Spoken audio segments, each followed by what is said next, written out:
into the circumstances surrounding the shooting of Jamar Clark. The mayor made that request after discussions with concerned community leaders who requested an independent federal investigation into this matter. This morning, I want to discuss our investigation, the approach we took to our review of this tragic incident, and how we came to the determination that there is insufficient evidence to pursue federal criminal civil rights charges. I also want to discuss our conversations with community leaders about the need for a focused and productive dialogue between law enforcement and the community. A short while ago, Mr. Thornton from the FBI and I met with the family of Jamar Clark. We expressed our condolences for the loss of their son, their brother, and we told them of our commitment to improve dialogue and progress to help us get to a place where a tragic incident like this never happens again. Shortly after the November 16th request by the mayor for a federal investigation, I assigned one of my most experienced prosecutors to work with the FBI in this matter. And the Civil Rights Division of the Justice Department assigned 2 experienced prosecutors who specialize in police misconduct cases to work with us. Within days, these 2 experienced prosecutors from D.C. were in my office working with me and with the FBI to plan the investigation. Before I discuss more about the investigation, I also want you to know that today, this afternoon, Mr. Thornton and I will be meeting privately with community leaders who we've been talking to previously about this investigation, about the results, and about our desire for a focused, intense conversation about police reform and use of force in Minnesota. As you all know, at the same time that we were conducting our investigation, the State Bureau of Criminal Apprehension, the BCA, was working with the Hennepin County Attorney's Office investigating possible violations of state laws. The federal investigation was independent from the state investigation. While the state investigation focused on possible violations of laws pertaining to homicide or assault, our federal investigation focused on whether these officers and whether their conduct violated federal criminal civil rights laws. As detailed in the press release handed out this afternoon, we investigated whether the officers violated Title 18, United States Code, Section 242. Under Section 242, it is a crime for a law enforcement officer acting willfully to deprive an individual of their constitutional rights. Under this federal law, to prove that a shooting, such as occurred here, violated Mr. Clark's rights, the government would have had to establish, beyond a reasonable doubt, that the officer's use of force was objectively unreasonable based on the circumstances at the time. Also, to prove that the shooting violated Section 242, the government would have had to prove that the officers acted willfully, that is, that they acted with the specific intent to do something that the law forbids. And I want you to understand that this is one of the highest legal standards in the criminal law. Under this standard, it is not enough to show that the officers made a mistake, that they acted negligently or by accident, or even that they exercised bad judgment. To prove a crime under Section 242, we would have had to show that they specifically intended to commit a crime. It is with this law and these burdens in mind that we began our investigation. Throughout our investigation, we were guided by a set of rules that govern all federal prosecutors in all criminal cases. Under these rules, a federal prosecutor may only bring criminal charges when he or she believes that the admissible evidence establishes the defendant's guilt beyond a reasonable doubt. Under these rules, it is our ethical obligation only to bring charges when we believe that we can meet this burden based on all of the evidence in our investigation. In other words, in a case where the evidence is unclear or highly contradictory or can lead to a number of different conclusions, it would be unethical for a federal prosecutor simply to indict and allow a jury to figure the case out. Before we bring a case, we must believe that we have a strong likelihood of proving our case at trial beyond a reasonable doubt. As I said, these rules apply to every single case considered by my office and by U.S. attorneys around the country. At the outset of this investigation, there were two very clear allegations for us to look into. One, that Mr. Clark was handcuffed by the officers, and two, that he was then shot, as people described, execution style, once he was on the ground with no struggle. Confronted with these very serious allegations and the community's and the mayor's request that we conduct a thorough, independent investigation, we went to work. The attorneys and the FBI agents on this matter worked through nights, weekends, and holidays to locate witnesses, documents, forensic evidence, and other information that might help us determine what happened to Mr. Clark. And I want to make it very clear how important it was to this investigation that we had the partnership and experience of the Department of Justice civil rights lawyers from Washington, D.C. These two lawyers brought extensive experience investigating police misconduct around the country. The investigation team probed and questioned witnesses from the government, from the community, and elsewhere. We examined how evidence was collected and analyzed, and we took nothing for granted. Mr. Thornton, as the head of the FBI in Minneapolis, and myself personally spent hours with the investigation team over the months of this investigation searching for answers to the critical questions surrounding Mr. Clark's death. Our first focus was to determine whether Mr. Clark was handcuffed. The officers stated early on that they did not handcuff Mr. Clark, but a number of witnesses stated that he was handcuffed. So we sought out to identify every person who viewed what happened, and we listened and considered the statement of every single witness. We did not take the officers' statements at face value. Rather, by talking to witnesses outside of law enforcement and others, we sought to determine whether there was sufficient evidence to disprove the officer's account. This point cannot be overstated.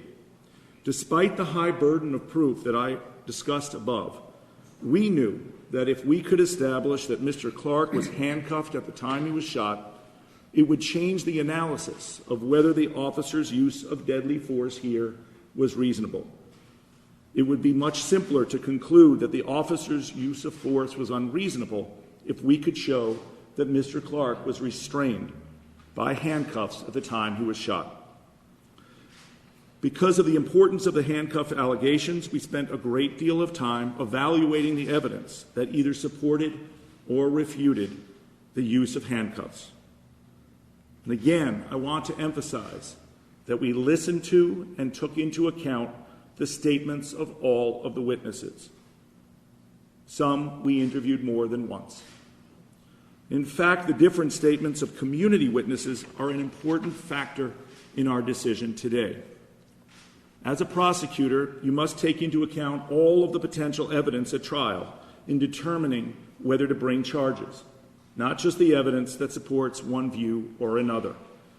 As a prosecutor, you know that the jury will hear the testimony, not only of the witnesses who support the prosecution theory of the case, but those who will refute it. So we had to comb through carefully and thoroughly all of the statements of all of the witnesses. A number of witnesses told us that they saw Jamar Clark in handcuffs. But that was not the end of the inquiry.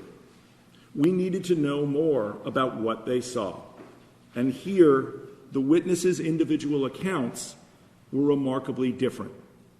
Some saw Mr. Clark with handcuffs on while he was standing. Some saw Mr. Clark with handcuffs in front of him. Others saw the handcuffs behind him. And others who were present when Mr. Clark was shot were very clear that he did not have handcuffs on at the time.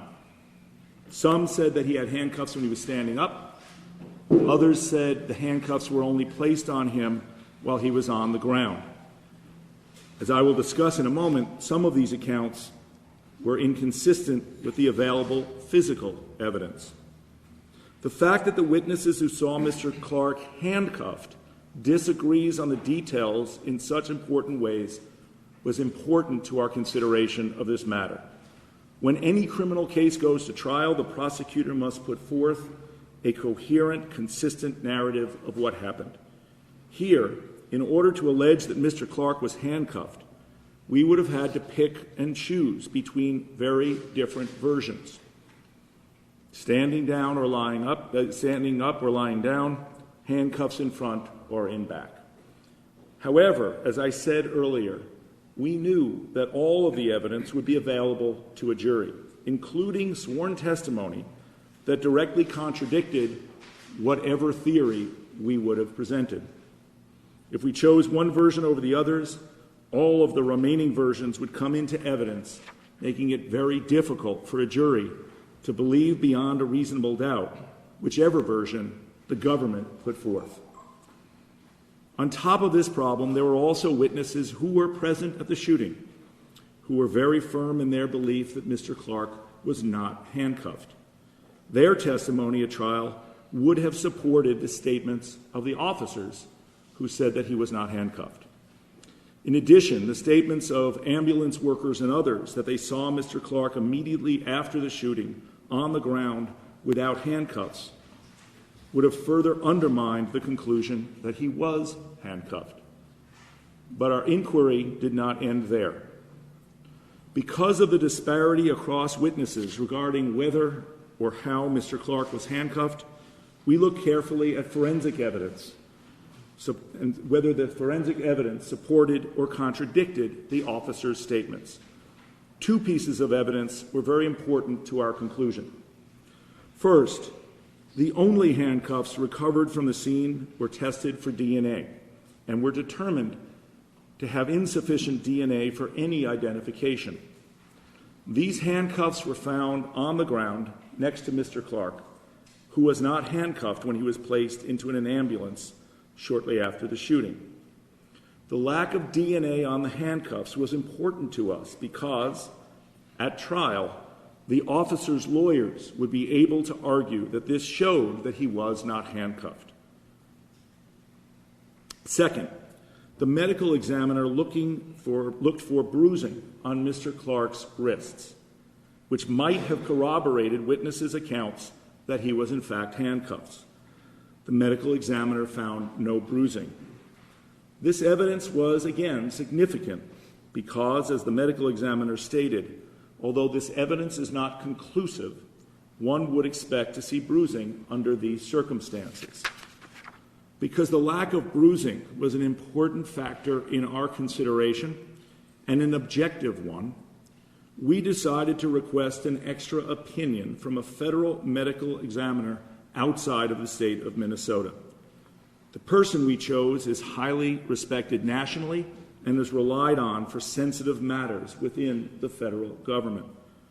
Getting this extra opinion took some time and added to the length of our investigation, but we felt it was important.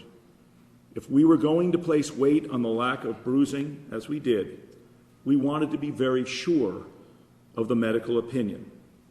The federal medical examiner from outside of Minnesota reviewed the evidence and concurred with the opinion of the Hennepin County medical examiner. And I want to be clear, we sought an outside opinion not because we doubted our local medical examiner.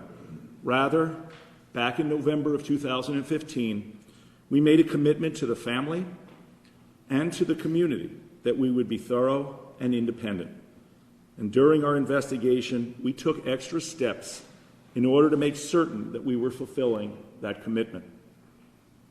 Given the lack of bruising, the lack of Mr. Clark's DNA on the handcuffs, and the deeply conflicted testimony about whether he was handcuffed, we determined that we could not pursue this case based on a prosecution theory that Mr. Clark was handcuffed at the time that he was shot.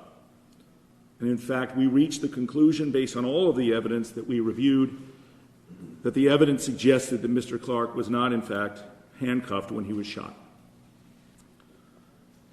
Our second area of focus was what happened when Mr. Clark and the two officers were on the ground. We wanted to know whether the available evidence would support a finding beyond a reasonable doubt that the officers acted in a manner that was objectively unreasonable, even if Mr. Clark was not handcuffed. The officers stated that Mr. Clark grabbed Officer Riggenberg's gun while they were struggling on the ground, and that this caused Riggenberg to call out to Officer Schwarzy to shoot. Both officers stated that they feared for their lives. In order to bring charges in this case, under the rules that I explained earlier, we would have to believe that we had sufficient evidence to disprove these statements and prove beyond a reasonable doubt that the officers' conduct was willful and objectively unreasonable. Once again, however, the statements of the witnesses to the event were highly contradictory. Some saw a struggle, others did not. And there were great discrepancies between the witnesses as to where the officers were and where Mr. Clark was once Mr. Clark was taken to the ground. Given these contradictory statements, we again turn to forensic evidence to assist us in reaching a conclusion. And the first is the ambulance video that captured a portion of the incident. As you can see on the video, Officer Riggenberg appears to be struggling to get away from Mr. Clark. And on two occasions, he reaches back to his belt. Now, Officer Riggenberg gave this statement before the release of the videotape, so he didn't know what the videotape would show. If the case were to proceed to trial, the officers' lawyers would point to this portion of the video and argue that it corroborates both officers' statements that Mr. Clark was grabbing the gun. While the video is not conclusive on this point, it does make it extremely difficult for a prosecutor to disprove the officers' statements beyond a reasonable doubt. Second, Officer Riggenberg's gun tested positive for Mr. Clark's DNA. Once again, this evidence, like no one piece of evidence, can be called conclusive, in part because the tests cannot determine how the DNA got on the gun. However, that's not the test for us. The presence of Mr. Clark's DNA on the gun would make for a powerful argument in favor of the defense if the case were to go to trial. And that is what we have to take into account in determining whether to bring charges. And we'll not go through each and every investigative step we took in order to reach our conclusion. But we were thorough and detailed. For example, we evaluated the phone records of the officers to determine who they called after the event and interviewed witnesses who were contacted by the officers after the event. And we tried through the FBI lab to find any video that might have existed from the Elks Lodge camera. As has been stated by others so eloquently, there are no winners here, and there's no victory for anyone. A young man has died, and it is a tragedy. As a father with children the same age as Jamar Clark, my heart goes out to his family, and I told them so before this event. For the family, for the community, for the police department, and for the cause of justice, experienced, highly trained agents and prosecutors worked for months to find and examine facts to determine if there is a criminal civil rights case that can be brought here. We have all concluded that no such case can be made. But that should not end our inquiry. Jamar Clark's tragic death has raised serious questions that must be addressed.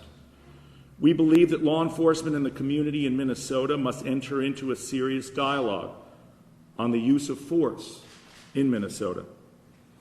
That is why Mr. Thornton and I, in discussions with community leaders, have been working with police and sheriffs around Minnesota to create a pilot program to engage community leaders and others in a discussion on police use of force and police reform.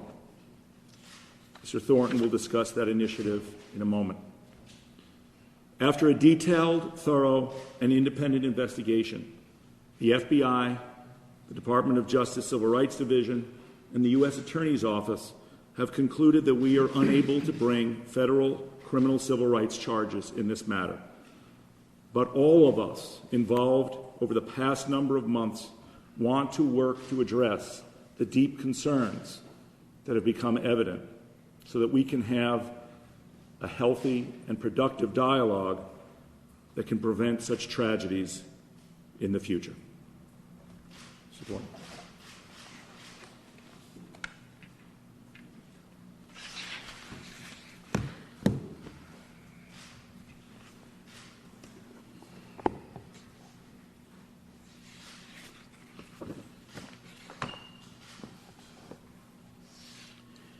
Good morning.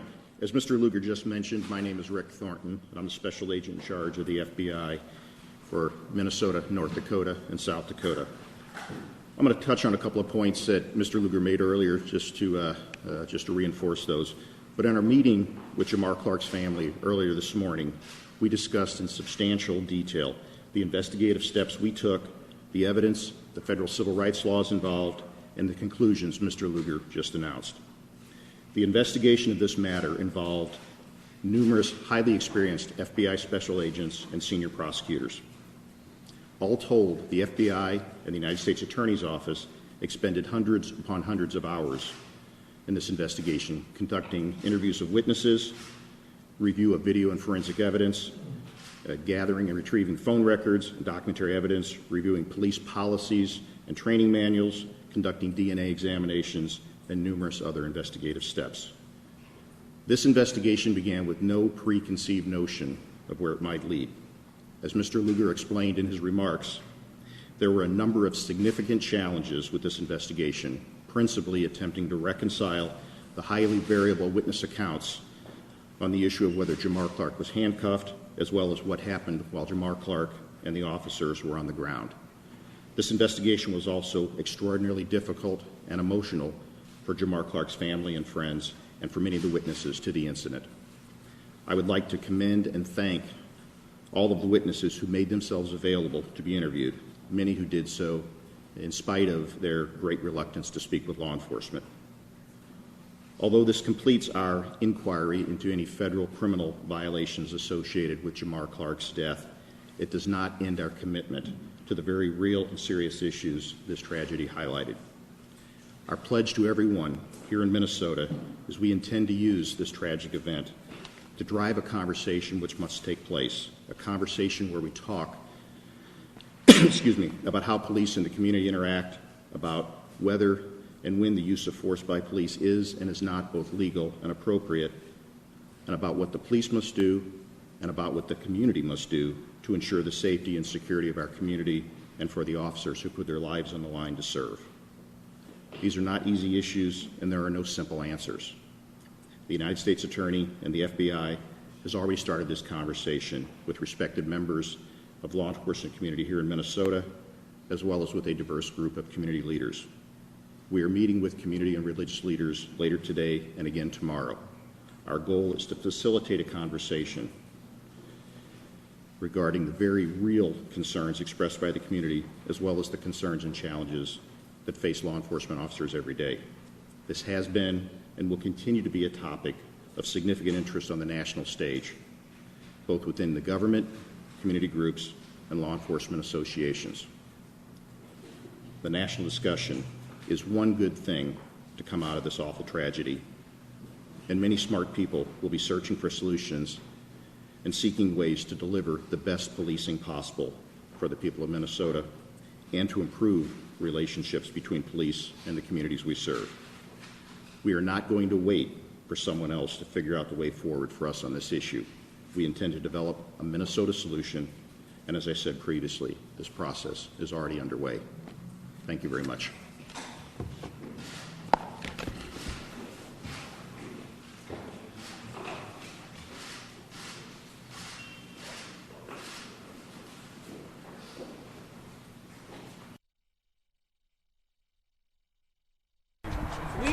expected everything that we heard in there, and then some. All they did was made some tweaks to the narrative that we heard from Mike Freeman.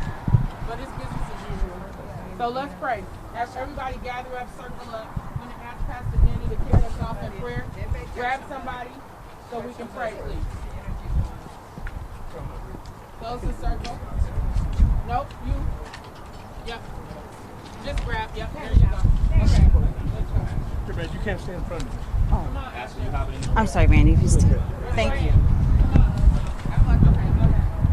Holy God, we just come before you right now, Father God, thanking you, Father, for giving us the strength and courage as a people, as a community to stand up for what we believe in, to stand for justice, to walk upright and in integrity. We are now combating a system that doesn't agree with the principles and values that you have given us to govern ourselves as a people. And so when we see this has been done to the least of us, it's been done unto you. Jamar Clark was your son. Jamar Clark was your child. Jamar Clark was your loved one. And we won't continue to allow our voices to be silenced. We will use our bodies, our voices, our minds, and our spirit, Holy One. We call upon our ancestors now to be present with us, to assist us and encourage us in this work that we have to do. We're not done. The battle isn't over. They don't have the victory. There is no loss here. We're going to continue to press on in the power of all of our people, in the power of our ancestors, in the power of God, in the power of all that is holy. So be with us today as we move forward from this place. We ask that you comfort the Clark family. We ask you comfort the Burns family.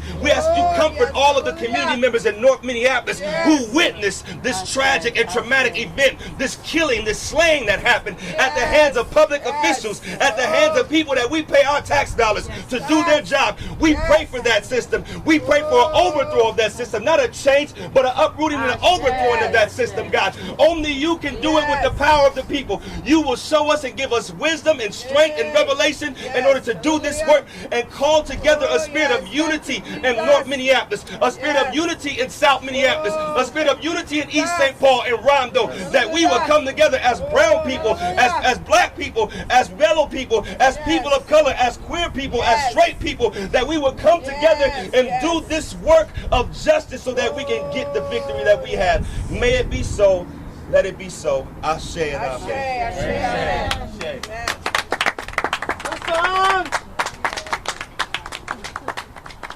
All right, so we are going. I should not have had him pray this.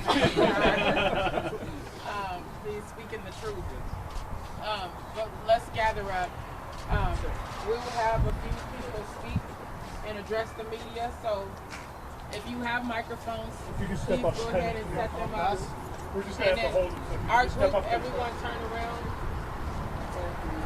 so that we can get started. So I want to know who wants to address the media. Just show me your hand. You want to address the media. You just hold for who else? Anybody else? Yeah. About how long we've been fighting this battle. Okay, so everybody gather around. You want to make sure that your shirts are visible, please.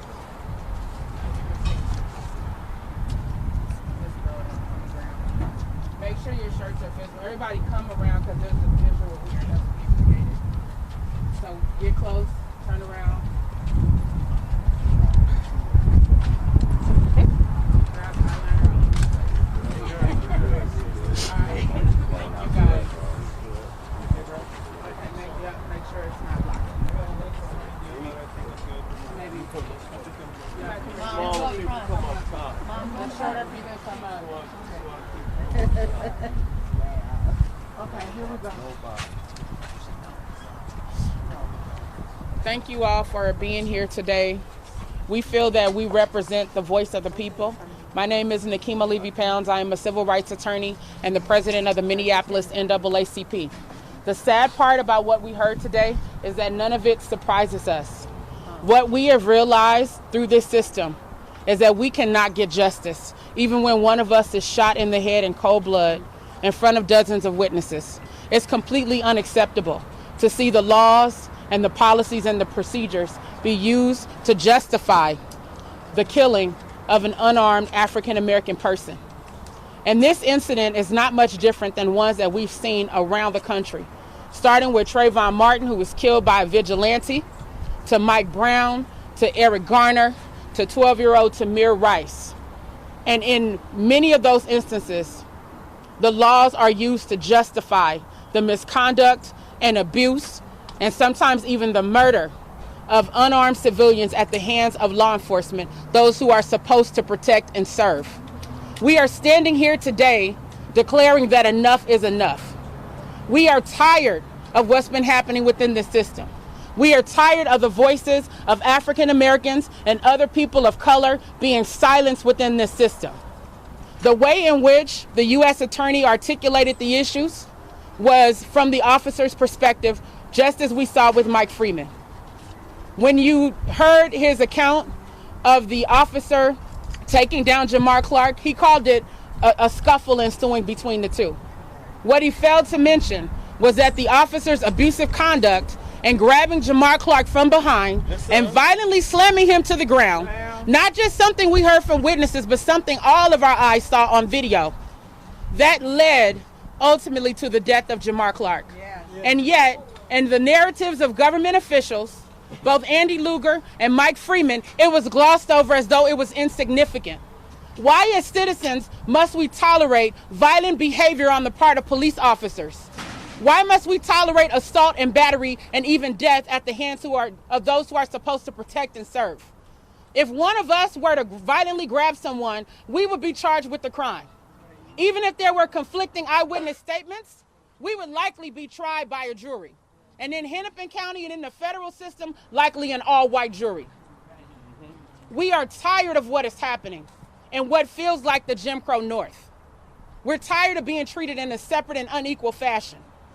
What has happened to Jamar Clark is a manifestation of the fact that we are in a land of disparities, a land in which we are treated like second-class citizens, and one in which we realize that no matter how hard we try, no matter how hard we pound the pavement, no matter how hard we lift our voices, they don't want to give us justice. Well, we're calling today for a paradigm shift.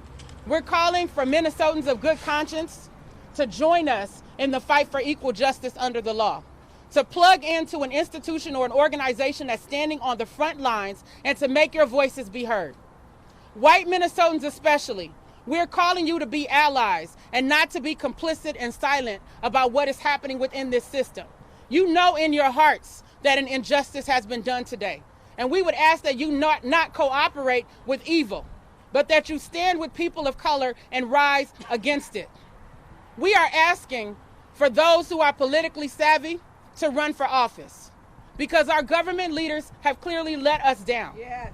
From Mayor Betsy Hodges to the Minneapolis City Council, to the Hennepin County Attorney, to the Chief of Police, and the list goes on and on.